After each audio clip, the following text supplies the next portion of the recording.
আসসালামু আলাইকুম রাহমাতুল্লাহ। আসছি মাঝরাতে ঘোরার জন্য, তো সবাইকে দেখাবো মাঝরার ভিউটা কেমন হয়। মাঝরা বলতে সৌদি আরবে যেটাকে মরুভূমি বলা হয়, মরুভূমি মানে চারো সাইডে জঙ্গল গাছপালা। আর সেখানে আমরা আসছি একটু ঘোরার জন্য ঈদের ছুটিতে।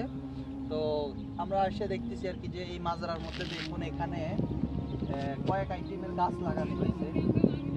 অনেকগুলো হচ্ছে নেম্বু গাছ আছে, আবার এখানে মালটা গাছ আছে, তারপরে এখানে পিছনে বড়ই গাছ আছে, অনেক রকম গাছে আছে।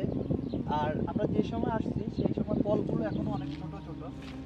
দেখুন এখানে ফল ধরছে এই গাছে, এগুলো এখনো অনেক ছোট ছোট। তারপরে সামনে এখানে আবার আনার গাছ আছে, এই যে কমলা গাছ। তো এখনো এগুলো ধরে নাই। চলুন দেখাই আপনাদেরকে আনার গাছে কি পরিমাণ ফল আসছে।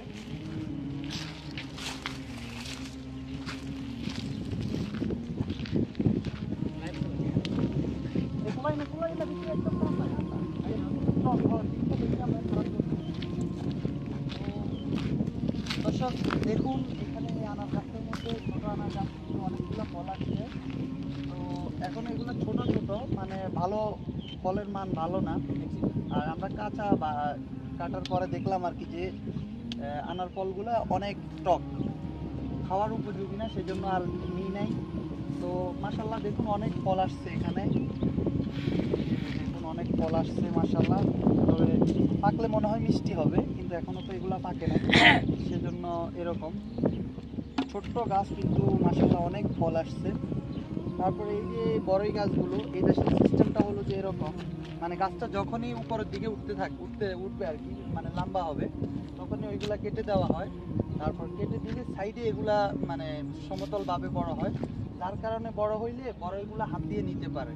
আমাদের দেশের মতো এইভাবে চাকরি দেওয়া লাগে না, ঠিক আছে। আর দেখুন এটা কি সিস্টেমে কাটা হয়েছে যেন এগুলা সাইডে যায়, উপরের দিকে না যায়। মাঝরাতে এগুলাই পাওয়া যায়। আর এগুলা তো দেখতেছেন মরুভূমি, আর মরুভূমি এখানে গরুর জন্য, উটের জন্য, মেয়ার জন্য ঘাস লাগানো হয়। তো ঘাসগুলা কেটে কেটে বিক্রি করা হয়।